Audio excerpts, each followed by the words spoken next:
महाराज को भी लोग जानते ही नहीं है उद्धव जी कौन है। एक प्रसंग सुनाते हैं छोटा सा। जब भगवान के यदुवंशियों को श्राप लगा, उद्धव जी की थोड़ी पहचान बता रहे हैं आपको। उद्धव जी भी यदुवंशी हैं, भगवान के भाई लगते हैं उद्धव जी।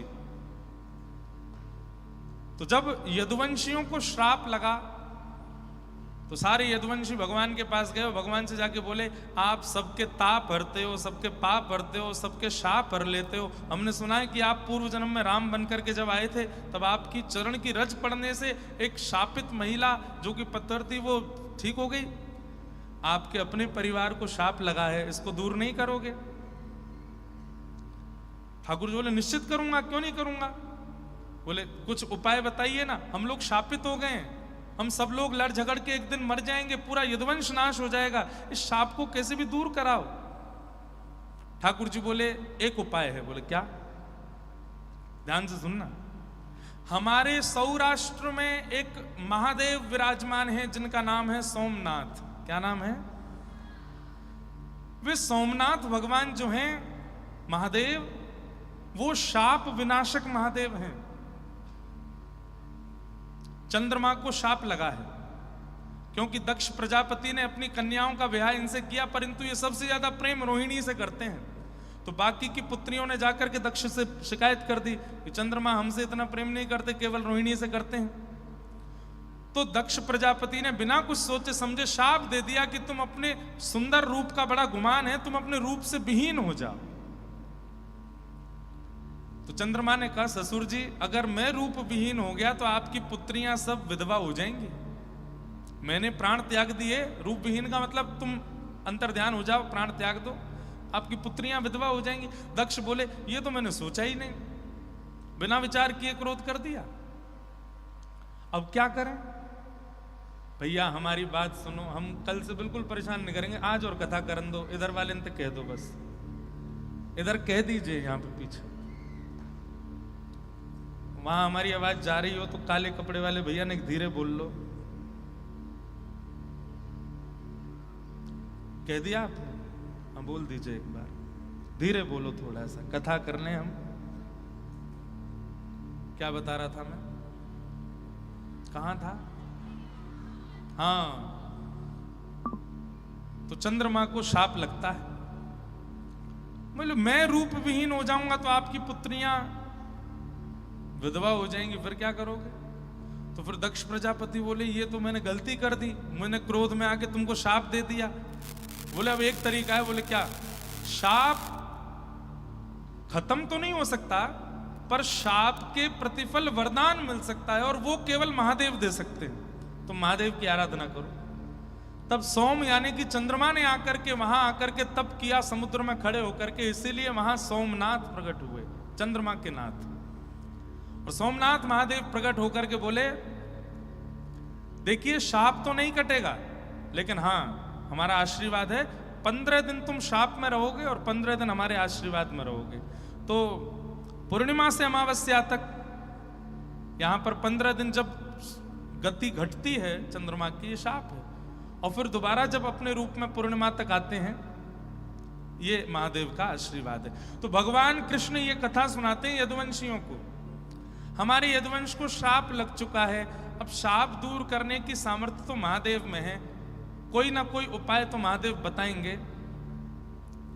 जिस समय भगवान ये प्रवचन कर रहे हैं तब सब लोग कहां हैं? द्वारिका में। और वो द्वारिका कौन सी है? जो समुद्र के बीच में है। सोमनाथ आज हम लोग दर्शन करने जाते हैं, वो कहां है? वो तो हमारे ही खंड में आते हैं, सौराष्ट्र में।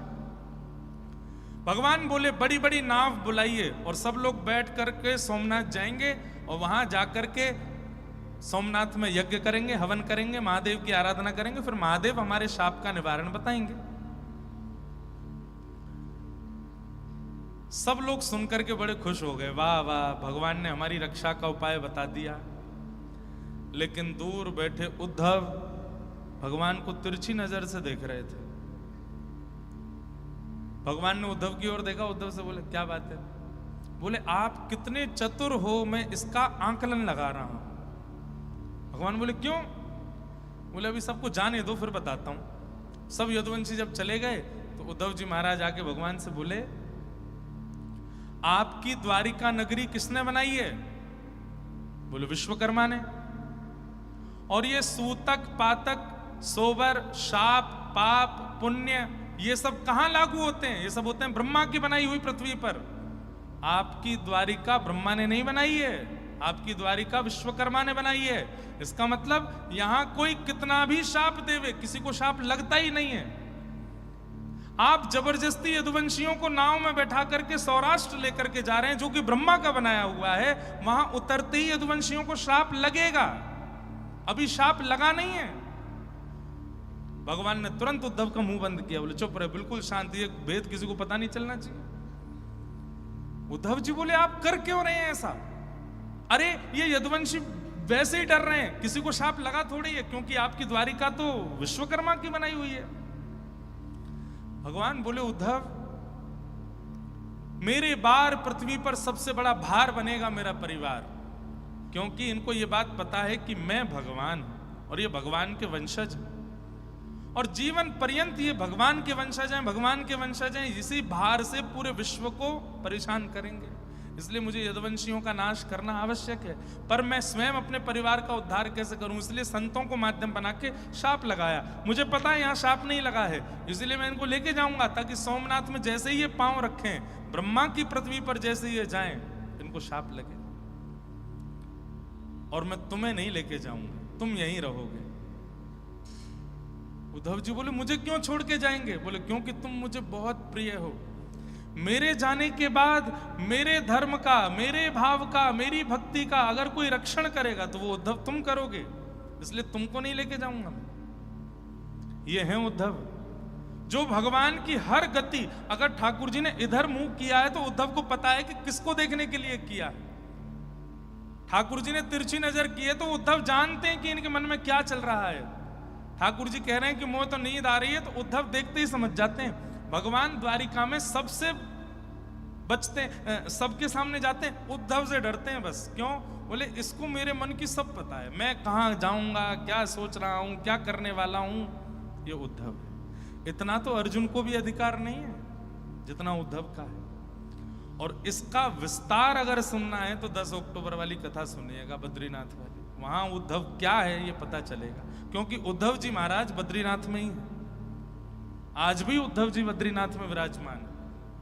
भगवान ने द्वारिका जब समुद्र में डूब रही थी तो भगवान ने उद्धव से कहा कि तुम जाओ और बद्रिकाश्रम में विराजमान हो जाओ। बद्रीनाथ भी ब्रह्मा जी ने नहीं बनाया, बद्रीनाथ भू वैकुंठ है, उसका निर्माण भी स्वयं महादेव, नारायण आदि इन सब ने मिलकर किया है। वहीं उद्धव जी रहते हैं।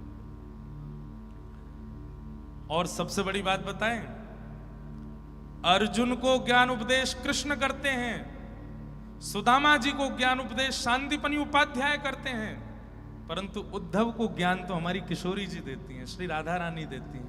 वही उद्धव जो वृंदावन गए हैं, ये लाडली जी के शिष्य हैं, हमारी किशोरी जी के चेला हैं उद्धव जी, इसलिए ठाकुर जी को बहुत प्रिय है। पिछली साल उद्धव गोपी संवाद 2 दिन सुनाया था यहाँ पर, पूरा हो ही नहीं पाया, अधूरा ही रह गया वो भी।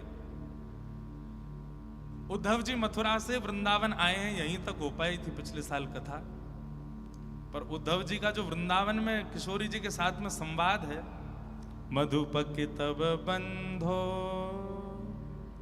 माश प्रशांघ्रिम सपत्न्या कुछ विलुलित माला कुंकुमश्मश्रुभिर्नः बहतु मधुपते स्तन मानिनी नाम प्रसादम यदु सदसि विडम्यम यस्य दूतस्त्वमिद्रिक। अद्भुत है उद्धव जी, अद्भुत है। तो भगवान के परम सखाओं में सबसे ऊपर नाम आता है उद्धव का, दूसरे नंबर पर नाम आता है सुदामा जी का, तीसरे नंबर पर आते हैं अर्जुन जी। भगवान ने 3 ही सखा बनाए हैं और एक संकेत किया है, जितने कम सखा उतने प्रसन्न रहोगे। ठीक है, प्रेम सबसे मानो सबसे हंस के मिलो, सबसे राम राम करो, सबसे राधे राधे करो, सबके यहाँ जाओ, सबसे मिलो। हृदय में स्थान ज्यादा लोगों को नहीं देना है, गिने चुने लोग ही आपके सखा होने चाहिए। और सबसे बड़ी बात, ठाकुर जी के जो है उन्हीं को सखा मानो, उनको सखा बनाओ। सुदामा जी के ऊपर भगवान ने अनुग्रह किया, अपने यदुवंश को भगवान ने ब्राह्मणों के द्वारा शापित कराया। शाप के बाद बलराम जी महाराज क्षीर सागर में प्रविष्ट हो गए। ठाकुर जी एक वृक्ष के नीचे बैठ करके उद्धव को ज्ञान उपदेश करते हैं।